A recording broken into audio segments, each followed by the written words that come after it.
John Smith is now here at the underground lab, acting like he didn't just violate his own harem. Fox Girl has managed to trade in all of the counterfeits for real gold, so soon it's only a matter of time till the economy is collapsed. In fact, these two have emptied all the banks in the country. After causing inflation, Fox Girl decides to randomly activate backstore no jutsu. Once again, she talks about her ex-boyfriend and how they got married to unite the Spear Fox race and the Wolf race. She was happy to be with him, they loved each other, and everyone was happy for them. It was a wonderful time. That is until war broke out, and her entire village was burned to the ground. Her brother, father, mother were all killed. She then saw Goten, her lover, who began berating everyone who refused to take the Viagra pills that the cult offered. Turns out, he was actually the one who killed everyone here. Fox Girl was in utter disbelief. He began talking about how he killed all her loved ones to protect her from the war. He then offered her the Viagra pills, which she loses it and tries to attack him out of confusion and pain. Which, for some damn reason, dude kills his own wife and leaves her laying on her mother. Which as he began to leave, she was actually still alive. She then heard this man being violated by someone who goes by Stylish Ruffian Slayer, who is definitely not Shadow. But from that day forward, she decided to become an OnlyFans model and said 20 bucks is 20 bucks. So after racking up a nation's worth of bodies, she became one of the strongest. As she continues her story, Fox Girl tells John Smith that she's gonna kill that bastard Goten, her ex, which she decides to give him all the money and now heads off to beat up her ex-boyfriend.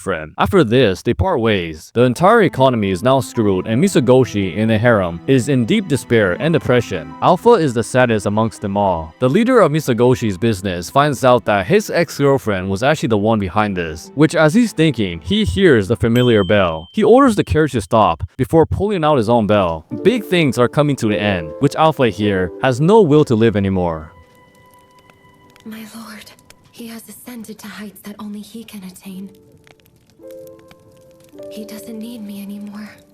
Luna explains that the customers and citizens are all in uproar, and soon their thriving business will go bankrupt. As the collapse is happening, Alpha is fully dead and doesn't even listen to Luna, who is trying to come up with ideas to save them. Forget it. It doesn't matter anymore. He's the one that put the counterfeit bills in circulation. He's the one who caused the credit collapse. This is what he wanted. He has forsaken us. No way! He would never do that to us! Luna tries to counter and tell her that Shadow would never abandon them like this. They may be kittens, but not strays. I'm afraid we failed to live up to his expectations, and this is the result. Alpha has fully accepted the fact that they have failed to appease their lord and savior, Shadow, which he has abandoned them now. But in the end, we failed to reach his level. He has washed his hands of our incompetence.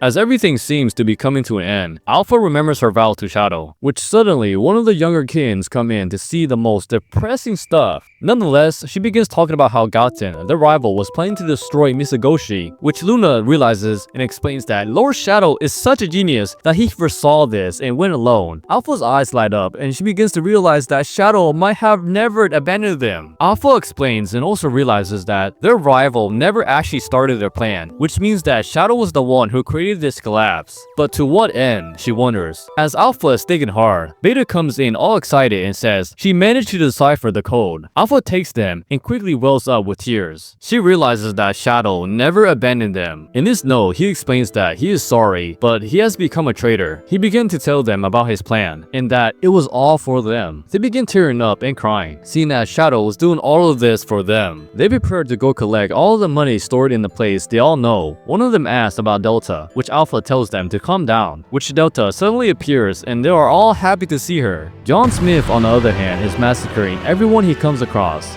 I've been really busy beating up all the bad guys trying to come after my money. I mean counterfeits. He is actually excited to hold all the earnings to himself. Since Fox Girl didn't want to cut, haha, he's already thinking about living in a luxury life. He can finally move out of his small apartment and eat 5-star meals every single...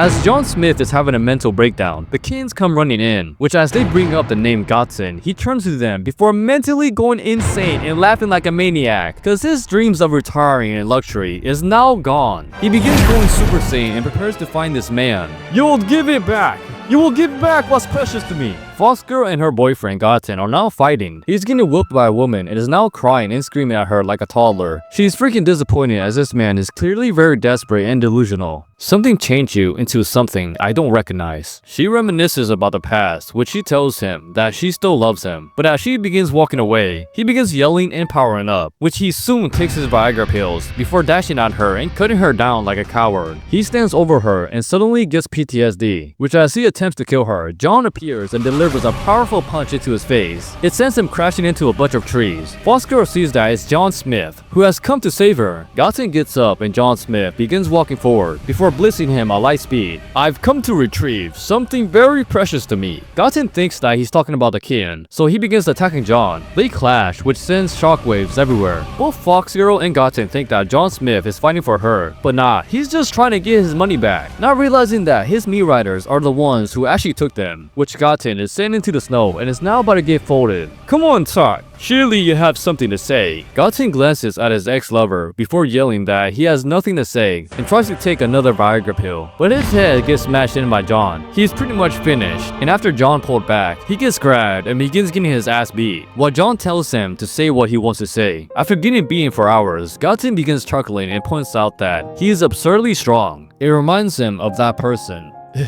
If only I had the power, maybe something would have been different. I only wanted to protect you. I only wanted to protect. I leave my precious Yuki to you.